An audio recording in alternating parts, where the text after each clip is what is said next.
2 days later, and we still do not know the name of the U.S. Army sergeant who's being held in the slayings of 16 Afghan civilians. We're being told he's not cooperating, he is not talking, invoking that Fifth Amendment right.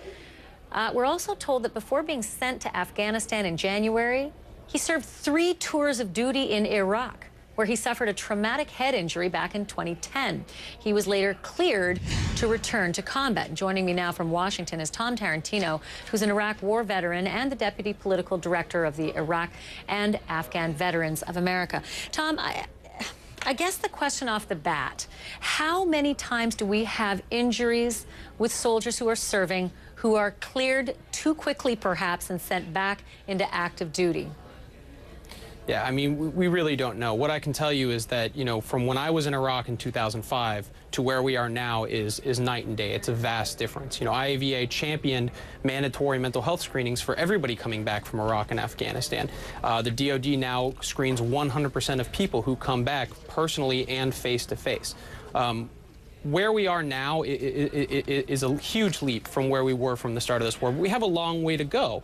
And it's important to really understand that, you know, correlation and coincidence doesn't necessarily equal cause. There's still a lot we don't know about traumatic brain injury. What we do know is that typically this injury doesn't lead to violence. These are physical injuries to the brain. And generally, if he was cleared for duty, and like I say, I'm not a medical person, nor do I know the specifics of his case, you know, I could take the DoD at their word for that. You know, and I'm not going to suggest for a moment that the traumatic brain injury that he suffered had anything to do with this. It will probably, more than likely, surface in any kind of defense he might mount in this case. But I am curious to find out that not only did he have this head injury, but then on top of that, he had to sort of endure the stress and the mental trauma of 4 tours of duty. And that's a lot. And it just begs the question, do we turn these guys out quicker because we just need more guys? You know, and I think that we have gotten a lot better at that. And I think as a force and as a military community, we've got a lot better at understanding the stresses that multiple deployments place on men and women who have served. You know, it's important that as we talk about this, that we focus on the facts at hand and we don't speculate and revert to stereotypes of post-traumatic stress and mental health injuries when trying to make sense of this horrible tragedy. And that's what this is. This is one individual who can, you know, conduct a solitary act. And frankly, not only is it a tragedy for the people who lost their lives and for their families, but it's a tragedy for the 2.4 million Americans who have served, deployed, sometimes 2 or 3 times, and have come home with honor and are building that new greatest generation.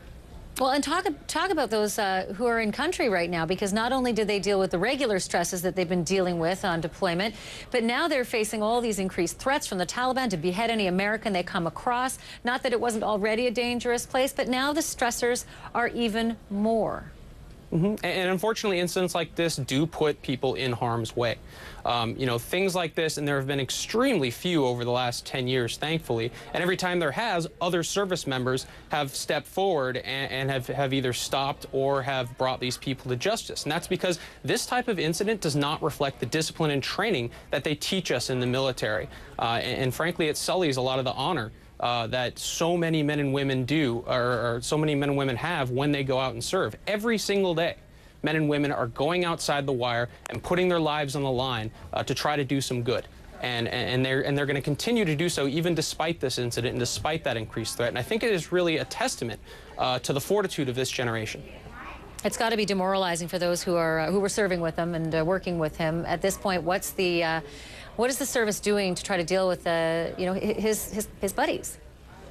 Right. I mean, I don't know, but I would imagine, coming from the perspective of a former officer, this is where leadership is really taking good stock of their unit, of their people, trying to make sense of this tragedy and reinforcing the discipline and professionalism that everyone was trained in. And it's important because the United States military is the greatest military in the world, not because of our technical prowess or because of our military prowess, but because we fight with honor. No matter how bad we perceive our enemies to be or how bad they actually are, we fight with honor and we follow the rules. And that's why whenever there is trouble in the world, people call on the United States. And I think they're going to reinforce that discipline and reinforce that training and make sure that service members not only are dealing with the personal effects of this tragedy, but also can continue their mission and continue serving with honor. And if you're looking at 10 years of war in 2 theaters, you're going to have bad apples that are going to sully it for the rest of them. Tom Tarantino, thanks a lot. Appreciate it. Nice to talk to you. Thanks, Ashley. President Obama